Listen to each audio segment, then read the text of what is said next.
Hello बच्चों, आज हम फिर पढ़ते हैं साइंस। और साइंस में लेसन नंबर 14 पाठ का नाम है प्रकाश और क्लास रहेगी 6। तो जैसा का पाठ का नाम ही है प्रकाश यानी रोशनी यानी लाइट, हम जिन चीज़ों को आसानी से देख पाते हैं वे सभी प्रकाश के संपर्क में होती हैं। और प्रकाश यानी कि रोशनी, उजाला, ये प्रकाश प्राकृतिक व कृत्रिम किसी भी प्रकार का हो सकता है। आज हम इस पाठ में प्रकाश के साथ साथ सूर्य ग्रहण व चंद्र ग्रहण आदि पढ़ेंगे। सूर्य और पृथ्वी के बीच में चंद्रमा आ जाता है तो सूर्य ग्रहण होता है ना। और ये सूर्य ग्रहण जो है सदैव अमावस्या को होता है। और जब सूर्य और चंद्रमा के बीच में पृथ्वी आ जाती है तो चंद्र ग्रहण होता है। और ये चंद्र ग्रहण सदैव पूर्णिमा को ही होता है। तो आज हम इस पाठ में चित्रों के माध्यम से बहुत अच्छी तरीके से ग्रहण के बारे में पढ़ेंगे। तो आइए आज हम इसको कॉपी पर भी समझते हैं, पढ़ते हैं।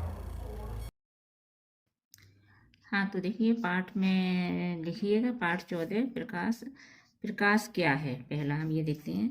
तो आँखों द्वारा ग्रहण की गई उस ऊर्जा को जो वस्तुओं को देखने के लिए आवश्यक है प्रकाश ऊर्जा कहते हैं। इसमें पहले देखते हैं कि जिन साधनों से हमें प्रकाश ऊर्जा प्राप्त होती है उन्हें प्रकाश स्रोत कहते हैं, जैसे लैंप, लालटेन, मोमबत्ती, टॉर्च आदि।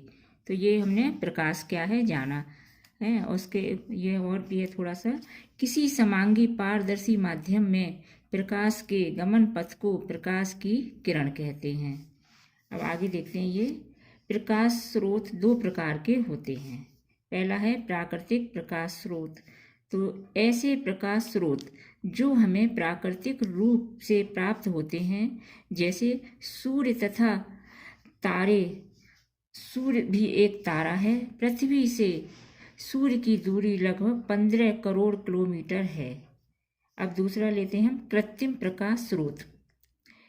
जिन प्रकाश स्रोतों का निर्माण मानव द्वारा किया जाता है उन्हें मानव निर्मित या कृत्रिम प्रकाश स्रोत कहते हैं, जैसे जलती हुई मोमबत्ती, दीपक, लालटेन, विद्युत बल्ब, ट्यूबलाइट, CFL तथा LED आदि ये जो हैं कृत्रिम प्रकाश स्रोत हैं। अब हम अगला देखते हैं कि दीप्त वस्तुएं क्या हैं। तो ये हैं जो वस्तुएं स्वयं प्रकाश उत्पन्न करती हैं उन्हें दीप्त वस्तुएं कहते हैं, जैसे जलती हुई मोमबत्ती, सूर्य, तारे, लैंप, बल्ब, CFL तथा LED ये दीप्त वस्तुएं हैं। अब अगला देखते हैं अदीप्त वस्तुएं किसे कहते हैं। तो अदीप्त वस्तुएं जो वस्तुएं स्वयं प्रकाश उत्पन्न नहीं करती, जैसे मेज, कुर्सी, चारपाई, पुस्तक, दर्पण, चंद्रमा आदि, ये सभी अदीप्त वस्तुएं हैं, यानी इनमें कोई प्रकाश या रोशनी नहीं होती है। अब ये छाया क्या है, यह प्रच्छाया तथा उपछाया किसे कहती हैं। तो प्रकाश स्रोत के सामने किसी अपारदर्शी वस्तु के आने से वस्तु की छाया बनती है, तो इसे हम छाया कहते हैं।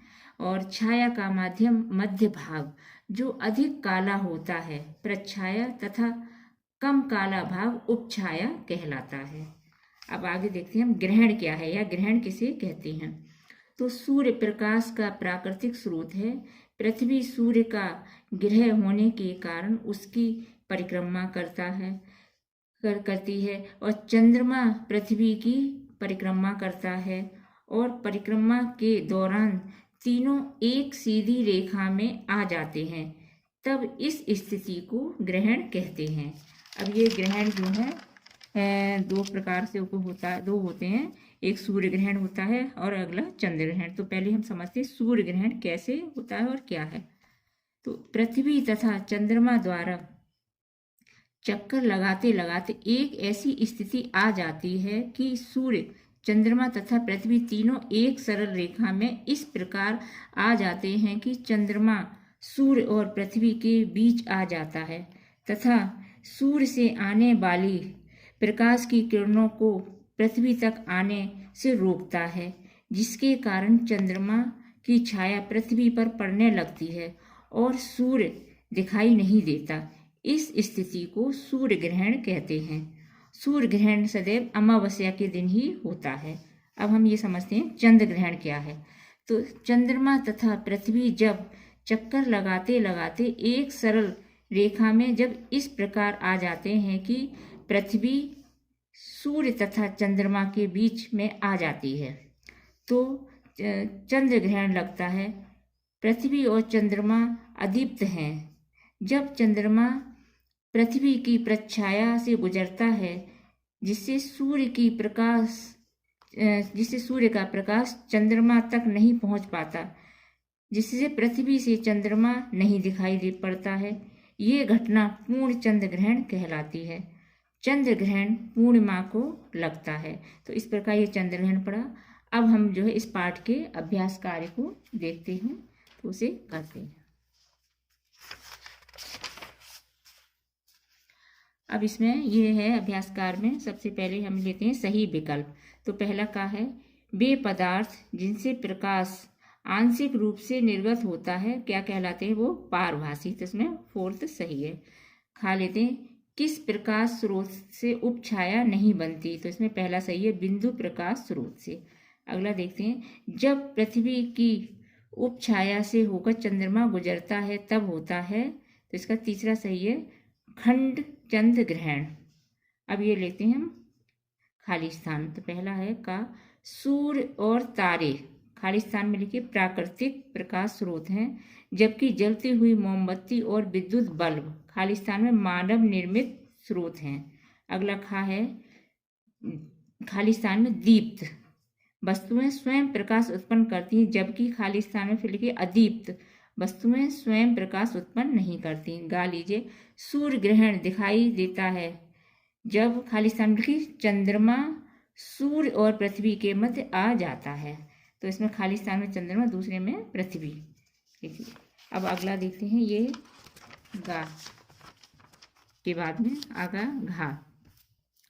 घा में चंद्र ग्रहण की घटना। तो खाली स्थान में पूर्णिमा लिखिए, पूर्णिमा के दिन होती है। अणा में लेते हैं, निर्वात में प्रकाश की चाल खाली स्थान में 3 लाख किलोमीटर प्रति सेकंड होती है। अब हम ये सही मैचिंग मिलान करते हैं। पहला का है चंद्रमा। तो इसको चंद्रमा को हम जो है इससे मिलाते हैं बा से अदीप्त, यानी चंद्रमा अदीप्त है, तो ये इससे मिलाएंगे। दूसरा लेते हैं सूर्य। सूर्य को मिलाएंगे हम, सूर्य है से दा से मिलाते हैं दीप्त, तो ये इससे सही, इससे मिलाएंगे। तीसरा गा लेते हैं ईंट। ईंट जो है, ईंट को हम मिलाएंगे आ से, अपार दर्शक है। चौथा लेते हैं घा ट्रेसिंग पेपर। तो ट्रेसिंग पेपर जो है पारभासी है, यह हमको इससे या से मिलाएंगे। अब अड़ा लेते हैं साफ कांच। साफ कांच जो है इसको ये जो है हम सा से मिलाएंगे, ये है पारदर्शक। तो इस प्रकार से हमारे ये खाली स्थान सभी हुए। और हम आगे के इस सबको याद कीजिए और तब मिलते हैं आगे के पाठ में। तब तक के लिए